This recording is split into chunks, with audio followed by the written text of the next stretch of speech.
All right, we might get started. So I might just ask everyone just to put your mics on mute just while Dan's talking. If you do want to ask a question and that kind of thing, obviously feel free to use the hands up thing, raise your hand, or put it in the chat or anything like that, and we can definitely make it as interactive as possible. But good morning, everybody. Thank you for joining us for the webinar. We are recording the session and we will send out a link to all members in the coming days. So I know we've got a few people who couldn't make the live time, but they're going to join us online later. So welcome to all of you as well. My name's Summer. I'm the Projects and Events Manager for MPAQ, and today I'm just moderating. But it's good to see so many of you here. Today we'll be talking about building a resilient trades business. Successful businesses, they're strong, flexible and resilient, and today we're going to learn about how you can use tools like job management software to make informed decisions and set your team up for success. Now we are joined by Dan Pollard. Hi, Dan. Hello. Dan, he's a plumber turned tech entrepreneur and founder of Fergus. Dan has a passion for helping tradies realise their own true potential and has a wealth of knowledge when it comes to running a successful trades business. So thank you for joining us today, Dan. Yeah, pleasure. As I said, if you have any questions, pop them in the chat. We can come back to those at the end. Yeah. Or use the raise your hand thing, and we'll keep an eye out for those and jump in where we can.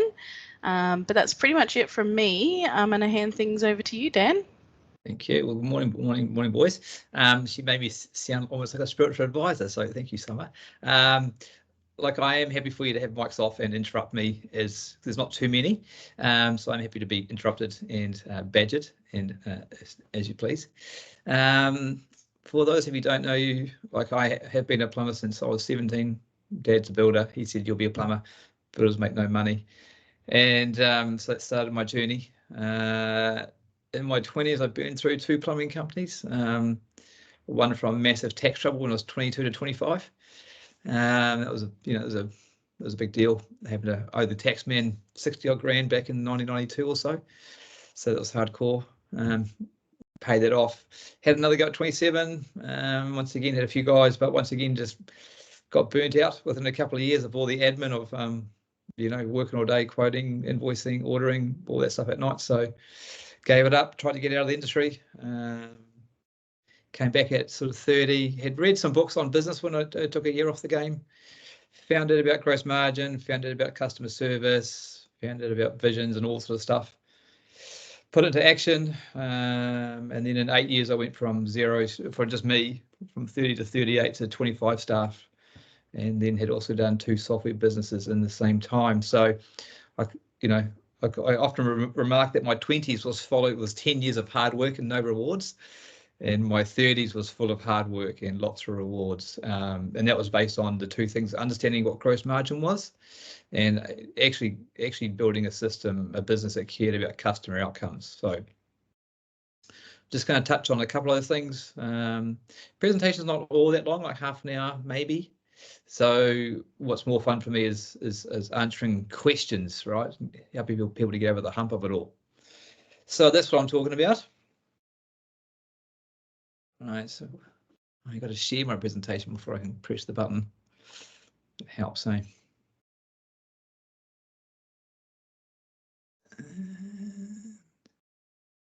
I believe that's shared. Is that right? Right.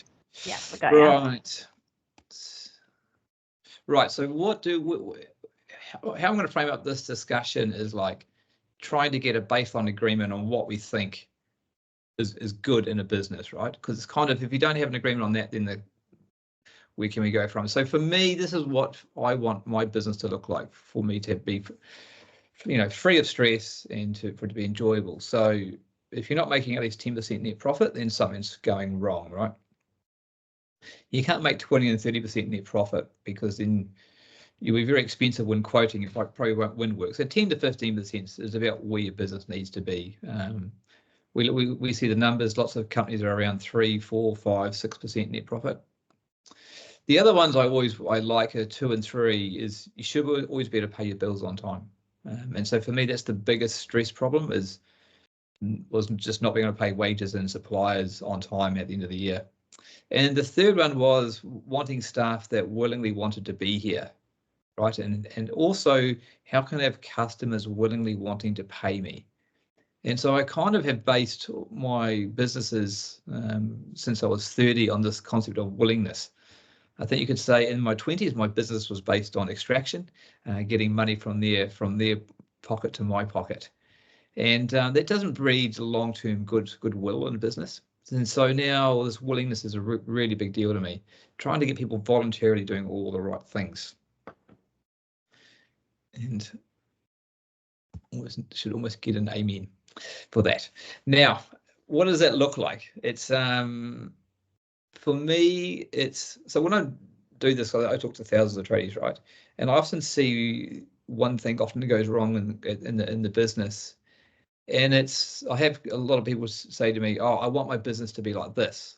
You know, I want my staff to be like this. I want my customers to be like this. I want it to be like this. And that's kind of not how it works. Well, this was certainly what got me in a lot of trouble in my 20s was that sort of mindset.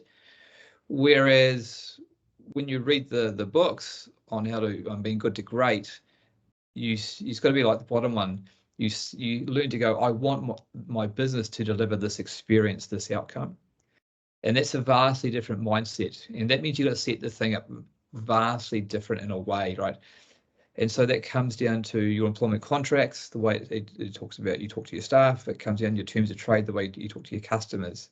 There's a lot in thinking about that experience so the customer at the end of it goes, oh, that was quite good. I quite enjoyed that.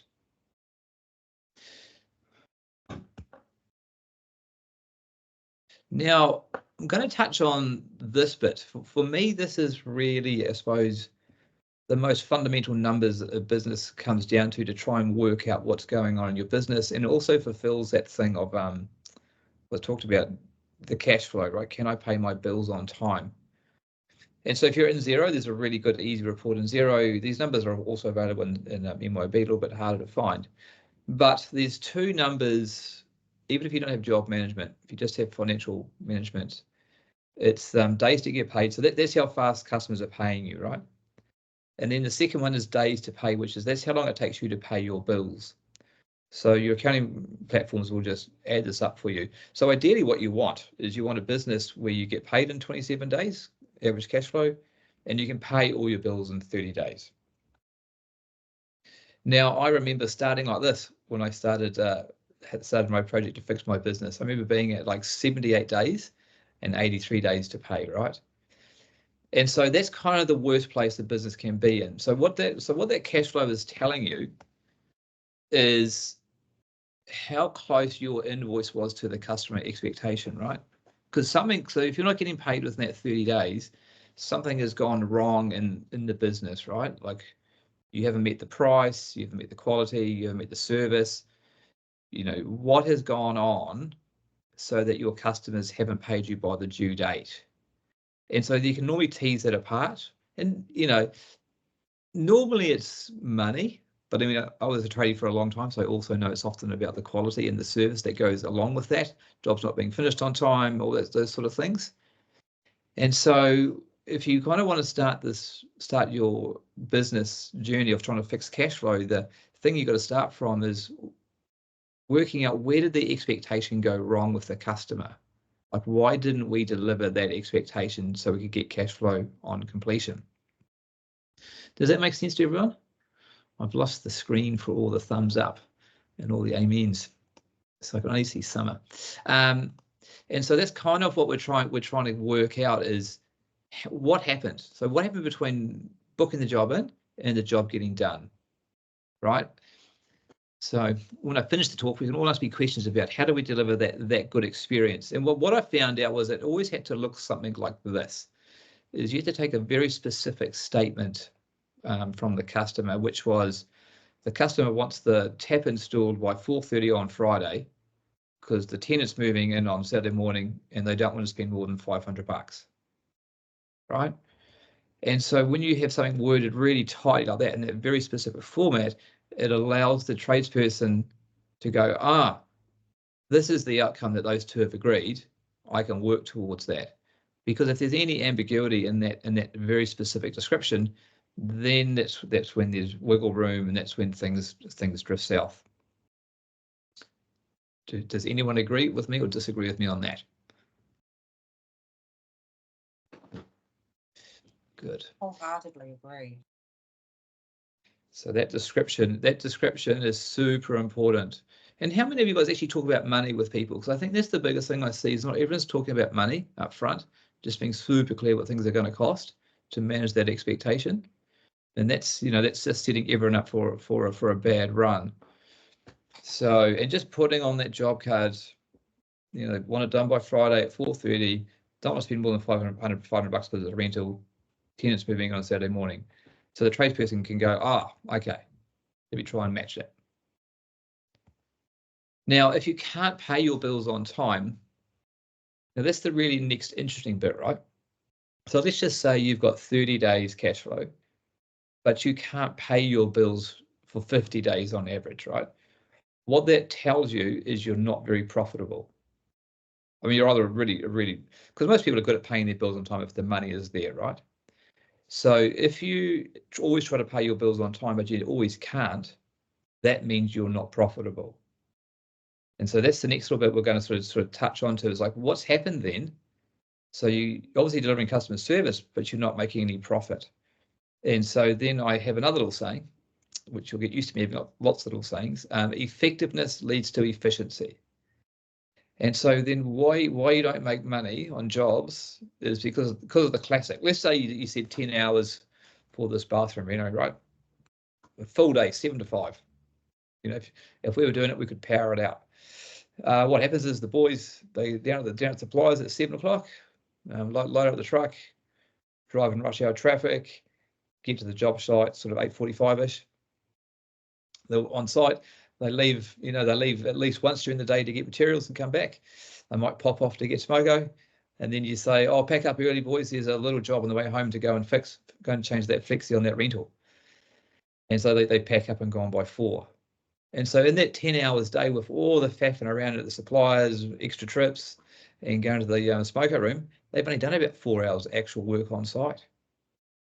And so they weren't actually very effective. So even though it seemed like you're efficient, right, because they started at 7 and they worked to 5, your effectiveness on that job was actually rubbish. And then that's why quoted jobs don't come in on time, right? So effectiveness leads to efficiency. And so something like that is going on in your gross profit, which is affecting your days to pay.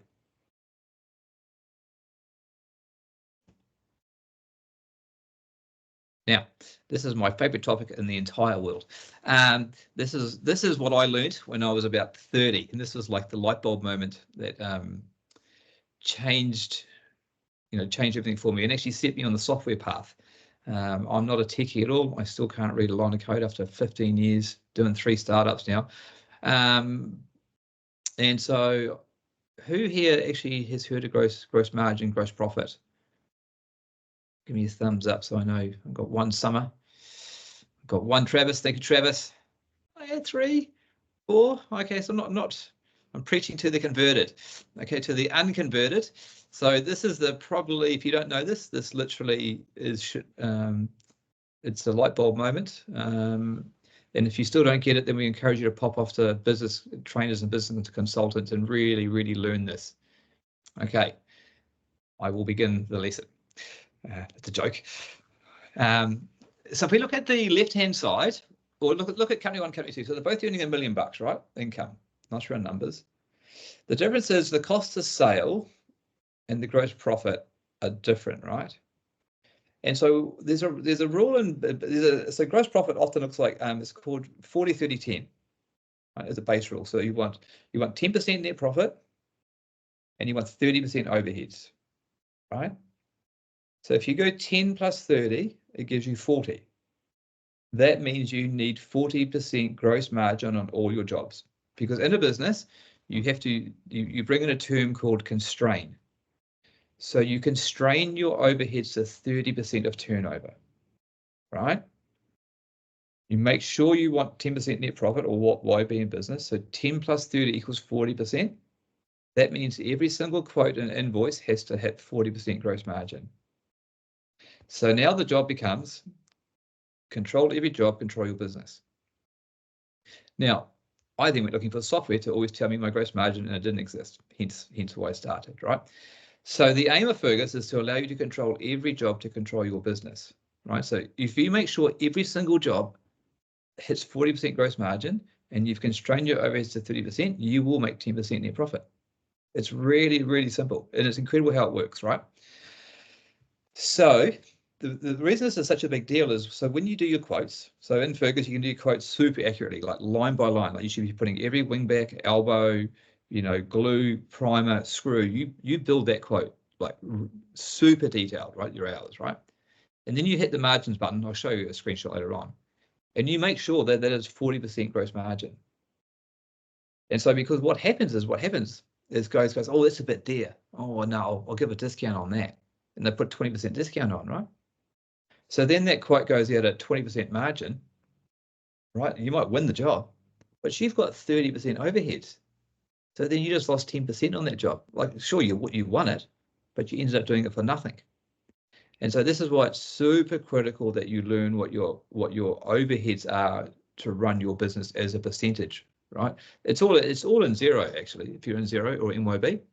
If it's not, you've got to pop along to an accountant. They're going to do your chart of account codes for you. If you don't know about chart of account codes, ask me at the end, and we'll stay on the line and talk about that. But it's once this number is identified in your accounting package, you can then just bring it into Fergus. Because what might happen is you might look at your books and you go, oh man, my overheads are actually 47%, which is cool. Then you go, well, I need 57% gross margin on all my quotes and invoices to pay my overheads, right? Because if you think about it, business is really weird. You actually need enough gross profit to pay your overheads, right? And what's left over is actually yours.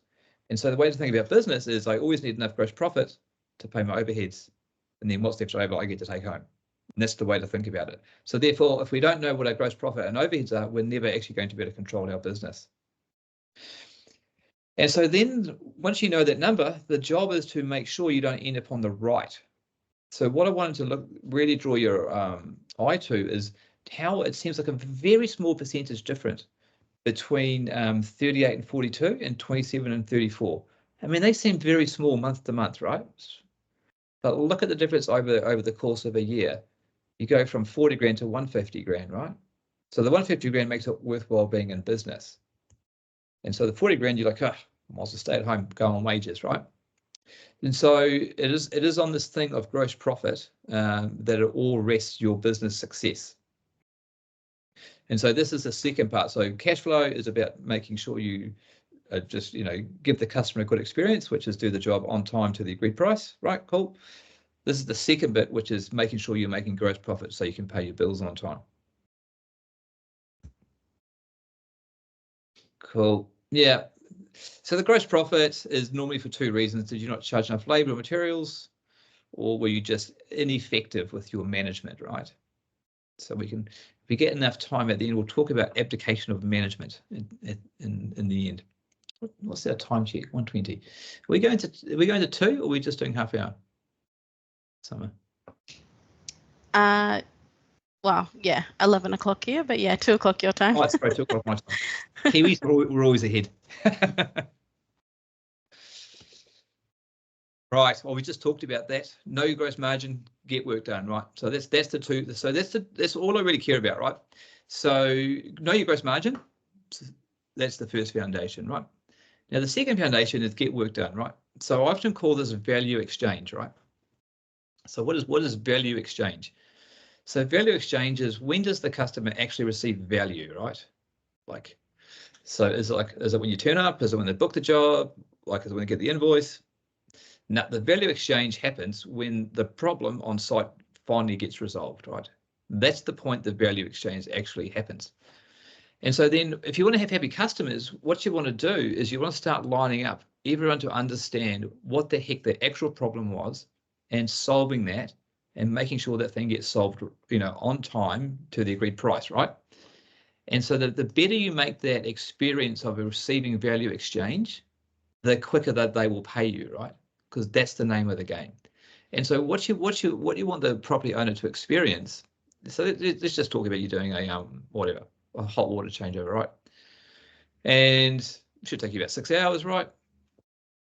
And so you said you're going to be there at sort of 7:30, 8 o'clock, right?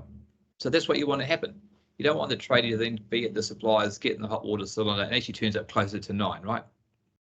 Puts everyone off onto a bad foot. And then you want to make sure you've organised the Sparky who comes in and does the changeover for the electrics, and you want to make sure that the whole thing just rolls out. So by 1 o'clock you've rolled out of there, because that's what you said you were going to do, right? And that's the deal. So then you've delivered that value exchange, to the agreed time and price, and everyone's happy. What you don't want to happen is the trade turns up 8:30, 9 o'clock, customers already waiting late to pop off for an errand, Sparky's late, trade has to pop off to the suppliers because he's missing parts, and he ends up being there all day. And everyone's like, it's just a shit experience all around, right? That's not what we want. So getting the work done, the value exchange, just trying to tighten up on that value exchange, and then laser focusing all of your experiences on all of your wisdom as business owners at delivering that value exchange. And so that looks like making, so, I still remember, I'm always just go to the office in the mornings, pick up the apprentice, pick up the tools, pick up the materials that have been delivered. You're on site by 7:30, meet the other tradie and drop off all that stuff so we can run through the job, right? And so the stuff we would do is we would comp them for their Uber delivery fees, right? So you say get the food delivered, but we will just reimburse you for your Uber fees, delivery, not the food, because I just want to keep my boys on site the whole time, right? Making sure they're getting deliveries to site the whole time. All of those things, because if you think about it, it's the wheels on the bus. So I remember when I was doing some business studies, it's one of the business studies was like, when does a business make money? And the case study given was buses, right? So a bus only makes money when the wheels on the bus are going round and round, right? Those who got kids know that's actually quite a good joke, right? So when the wheels on the bus go round and round, that's when that bus company is making money. As a plumber, you're only making money when your boys are on site drilling holes and installing pipe.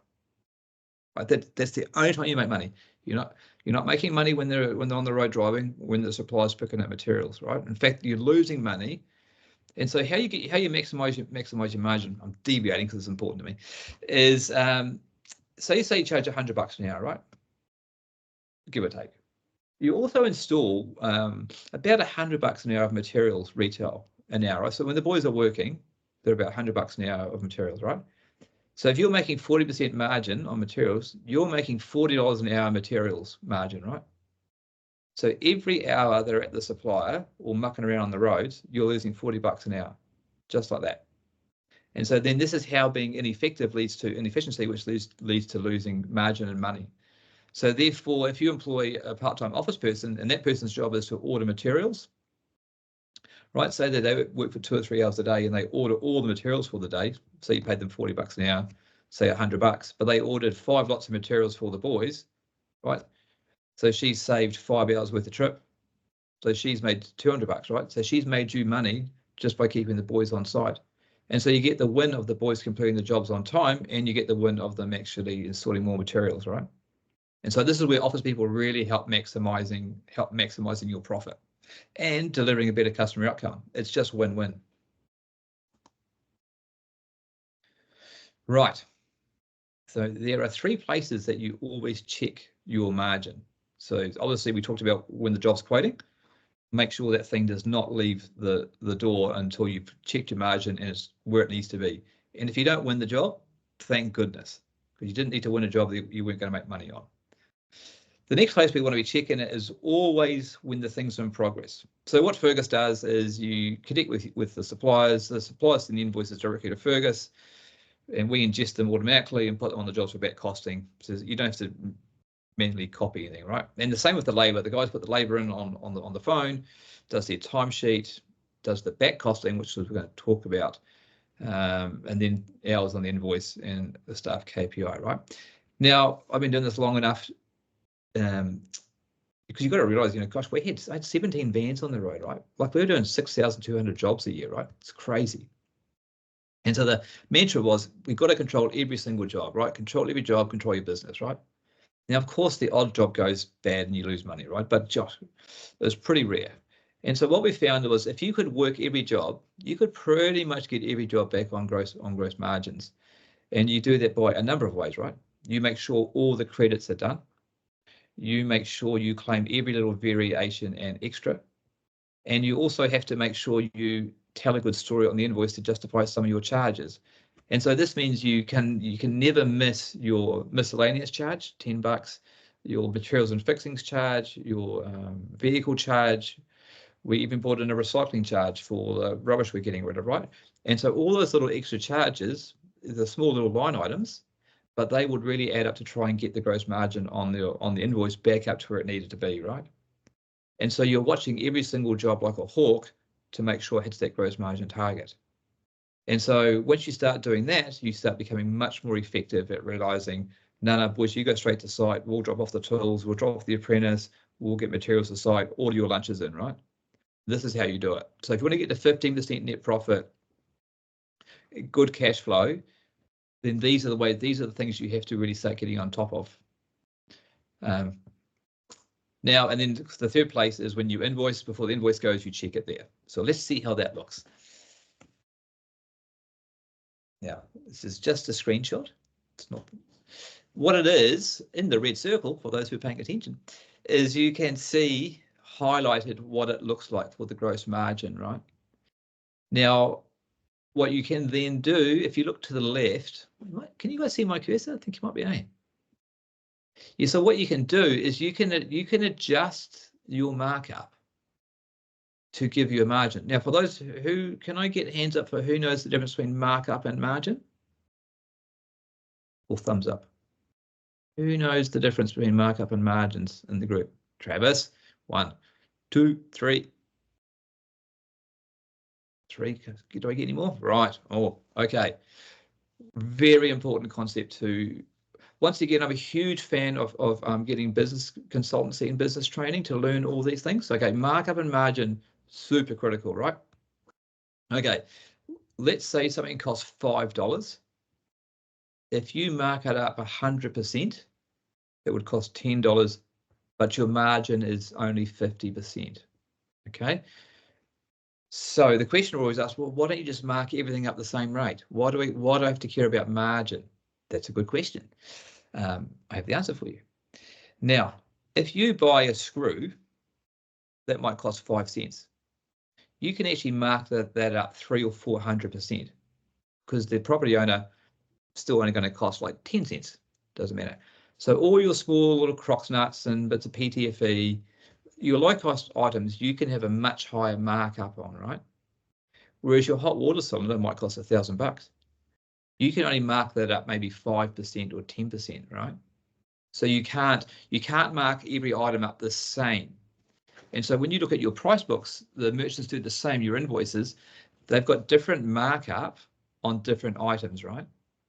And so what Fergus does is it takes all those prices, takes all those different markups, and it blends it to that one figure to give you the margin. And so what this markup is actually does a little fancy bit of black magic.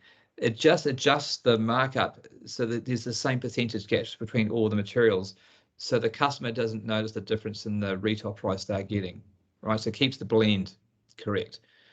But because the big thing that you have to keep is that you need this gross margin to be around this 40–50%.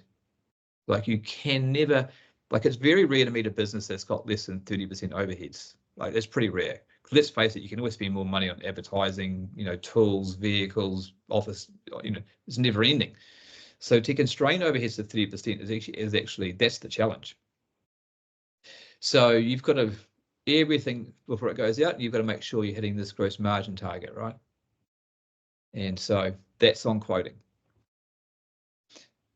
Is everyone keeping up with me so far? Am I giving too much info? No thumbs down. I'll take that as a yes. Right. So now, if we're on a job card, you also see in red the circle in the middle what the gross profit is on the job. Now, there's a few numbers here. I'm not going to go into too great a detail, But you just have to trust me that all this information is coming in automatically from the supplier input information. If you haven't seen it, it's actually kind of like black magic, life-changing. When you start buying stuff and it turns up in the program and you just assign it, it ends up on the job card. Like all the line items, all the materials, it's crazy. And same with the labor. And then I've worked out, I give you one number. There's 48%, or hopefully it's always 48%. And so then you can always go, great, if it's above, same we'll always say over a 30, right? You need to work out what yours are talking to your accountant. But just for the sake of the argument, say it's 30 and you want 10% net profit. So if we've agreed 40%, if this number is always above 40%, man, you can just relax. Like, sweet, go home, stay home. But what you don't want to see is you've done a quote for a house, right? And you come in here and you've just done the pre-pipe, right? And your cost, see this cost one here, this cost one is already way up. And so what this bar is trying to give you an indication on is like, based on your experience of how jobs are going, how much have you already invoiced and claimed? So you've got a feeling for it. Because if you've done a pre-pipe and you're already 60 or 70% through your costs, man, something's gone south. So then it's like, well, have you just stuffed up on your quoting, right? Or have there been extras, or are there materials you can claim back? What's going on? And so then it gives you an opportunity to try and dig in and try and salvage the job, or at least learn the lesson of why you're losing money. Now, we're not too far from the end, so I'm going to leave plenty of room for questions. There we go. And here's the invoicing one. So this one's a little bit more tricky. So I'll take a couple more minutes. So remember I said there's 3 places to check your job. There's the quote stage, which is the first one I checked. The last one was the job when the job's in progress, right? So you're always just checking and looking at your financial summaries, especially after the pre-slab, the pre-pipe, or whatever's just gone on. Now the next one is the invoicing stage. So why is this one a bit more complicated? So this one's a bit more complicated because on Fergus you can do multiple invoices for the same job, right? So you might send out 5 invoices for the same job. So if we look at that red screen, the bottom round one is the current gross margin on that invoice, right? But what we want to look up is in the top red circle is how's the current job doing, right? So in its current state, it's losing money, but after you send the invoice, it's making money, right? And so it's very important as you go through. It's like all things will make more sense once you start using it, but it makes sense, right? The job could have been losing money, but this invoice could have made money. And so this lets you compare how the job is doing overall compared to how this invoice is doing. Like all things, once you get into it, it would make more sense. Now, so those are the sort of the big pillars of what I was going to talk about. And I was going to kind of end it there and let question time go, because I find question time much more fun. Oh, yeah, 2 aspects. We talked about that. That's fine. No, that's all fine. Right, you can open your mics and chats, and you can ask me questions. Yeah, anyone feel free to. Thanks, Dan. That was great. It is lots of information to take in. So like I said at the beginning, you will be able to rewatch this, or obviously reach out to Fergus afterwards as well if you want to understand more. But yeah, definitely now take the opportunity to ask some questions. Anyone want to be brave enough to go first? Yeah. Hey, Dan, how are you? Who's that? That's Dale. My name's Dale. Hey, Dale. First off, just want to say congrats on your success so far. It sounds like you've done pretty well in the tech department. I mean, yeah, I'm a half-assed plumber myself, so if I could find something like that, it doesn't sound too bad either. Mate, I'm looking at a few different job management softwares, Tradeify. I'm familiar with Simpro. I used to run a company before I started my own, and we use that quite a lot, and I'm quite familiar with that. But I just find, well, one, they're too expensive. And there's a lot you can do with it. but there's so much work to go into building something that's going to actually work for you, and then it's a nightmare on other ends there as well. So what I'm looking at with Fergus is, obviously coming from a plumbing background, that's appealing as well. You sort of know the industry. But for me, I'm not really doing a lot of residential work. I don't work for builders. I just tender commercial maintenance, and sort of just stay in that sector. So, and a bit of gas fitting as well. So really, for me, integration is going to be paramount. And with Fergus, like, can you, I know you can integrate customer, stock lists and pricings and all that sort of stuff. But as far as integrating sort of like swims, online forms, so I know the gas certificate could be quite hard. Yeah, no, we have lots of custom forms, I suppose. Would it be okay we limit this forum to like questions about the business? And then we can do the sales call. I can do it at the end, or I can call you back, or get one of the team to call you back tomorrow. Because the business questions are really good to. I think some of this is more about the business questions. Yeah, and, no, mate. And so I think what the way I'd always answer the question is like this, right? You're only making money when you're drilling holes, and so to everyone, right? You're only making money when you're drilling holes and sorting pipe, right? That's what I always say. And I always think trade business owners should never be in the office. I think that's like, once you get a few guys for sure. So if you think about, there's lots of companies around you guys that do who know Fergus backwards, right? And will do all your admin for you. And so like, if you ever read the 4-Hour Work Week, it was a really famous book. It's so worth a read. It's like, it's real thin. But the synopsis is, like, every person has some genius aspect to them. They draw a dartboard, right? And in the middle is your bullseye, and then there's a little circle outside, and then there's all the stuff. And so there's stuff that you're genius at, there's stuff you're very good at. The rest of the dartboard is you're incompetent. And he made the very good analogy is, why would you ever do stuff that you're incompetent at and don't like? And it's so true. And I took that to heart. And so since I was 30, the new business, I have never done payroll. I've never done a GST return. I've never done any of the admin stuff. I hate it. I've just paid admin people to be with me from the beginning. Even when I was just one person, I just had 2 people part-time, 1 or 2 hours a day, 2 or 3 times a week until they were with me like the whole 10-year journey, right? They were all both full-time. My gosh, your life is so good when you pay these admin people to take away your pain, and then you stay on site doing the stuff you love. And life is so good. And admin people, they love admin and they're great at it. And so my answer to all of you would be, don't do what you hate.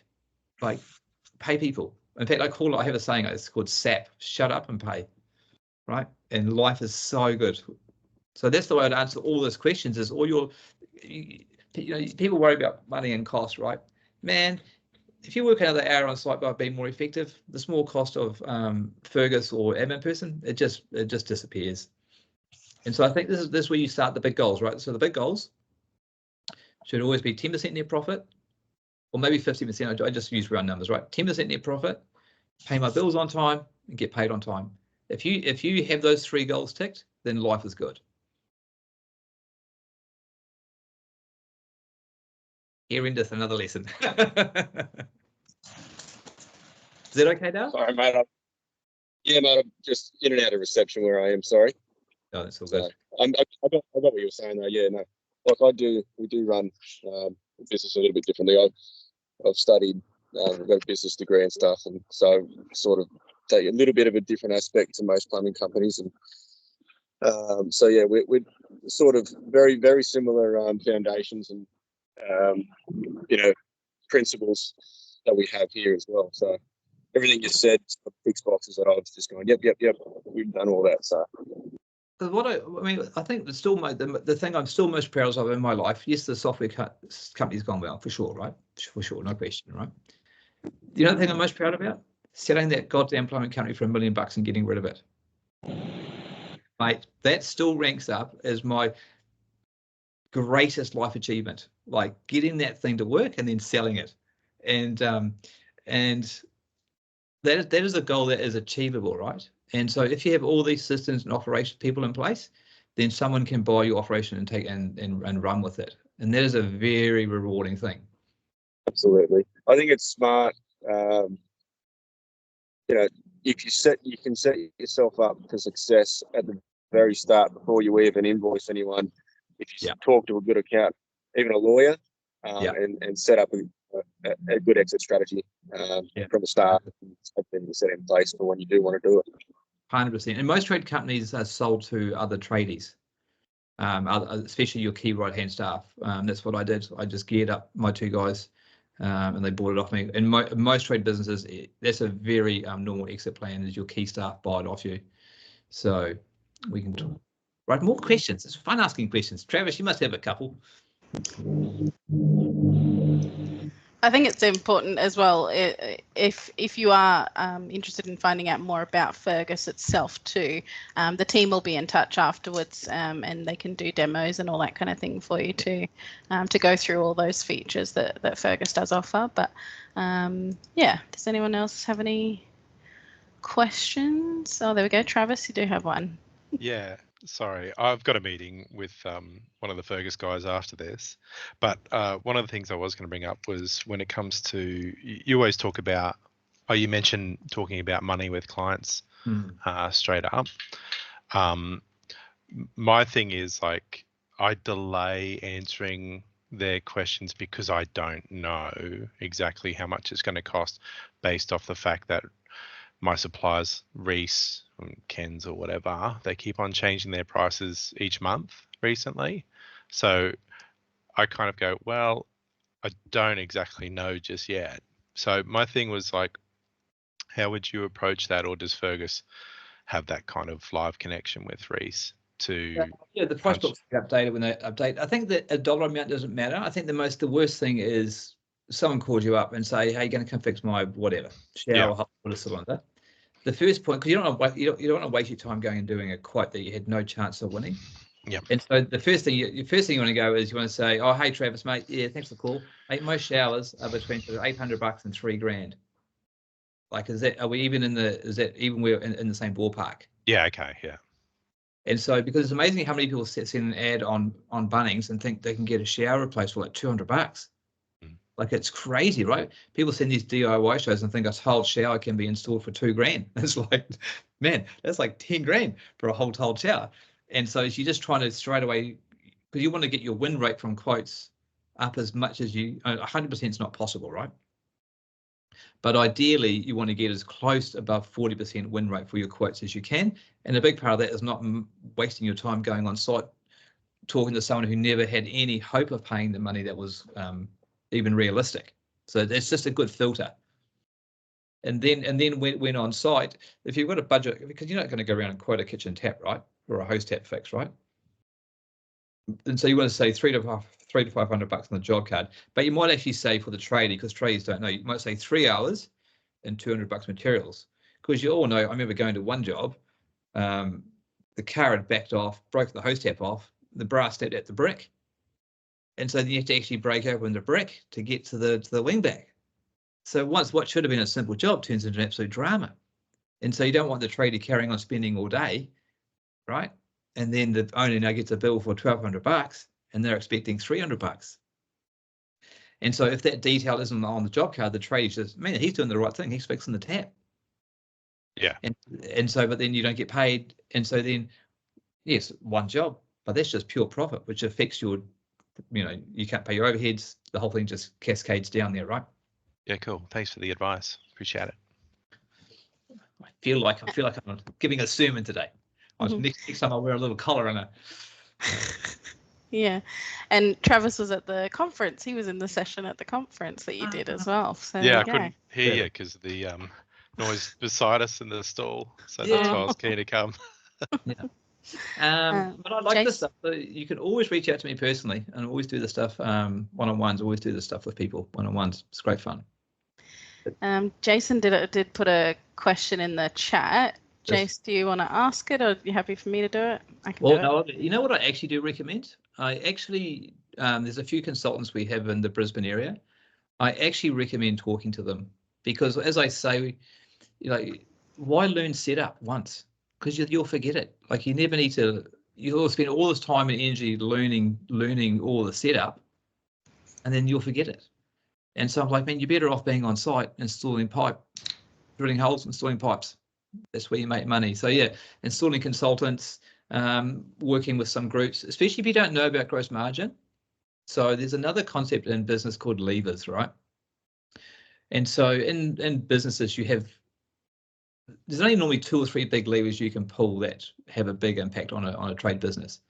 In a trade business, there's only 2 levers you can really pull, which is labor, right? So maximizing labor, and materials, which is minimizing purchasing, right? And so those are the 2 big levers you want to pull.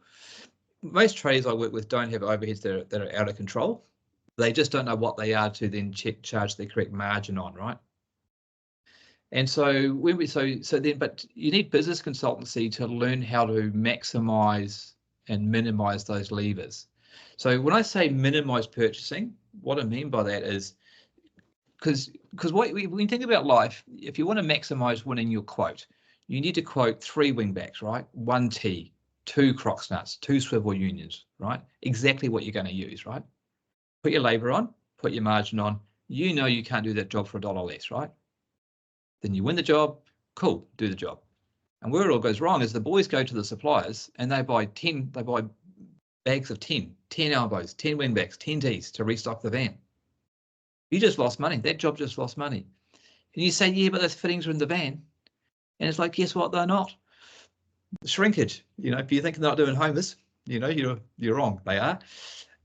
They get used in other jobs and don't get charged. They get damaged. They get lost, right? So part of so if you talk to anyone who's got a big business, they've all brought in their own stock control. And stock control doesn't mean counting it, because as soon as you buy it, you now owe a debt, right? So as soon as you buy that material, you now owe it. So the best thing to do is you minimize your purchasing. So you only buy so it's called lean manufacturing principles. And it's called just-in-time stock management control, which is you only buy what you need when you need. So there's a lot. So this is why you need business consultancy to learn all these principles of, because there's nuance on that, because you've got to carry some van stock. But there's a lot of nuance to how you make this happen, right? And so, but what you don't want is you don't want the guys buying excess stock that just disappears. Because that's how you lose money on a trade business, is you've overbought materials. So how can we buy just the right amount of materials, right? And then maximizing and actually maximizing labor is quite easy. The hard one is actually minimizing buying. There's quite a few processes to bring in. But yeah, I can't recommend enough business consultancy and getting an implementation consultant to take care of Fergus. I hope that wasn't too long an answer for Mr. Seal.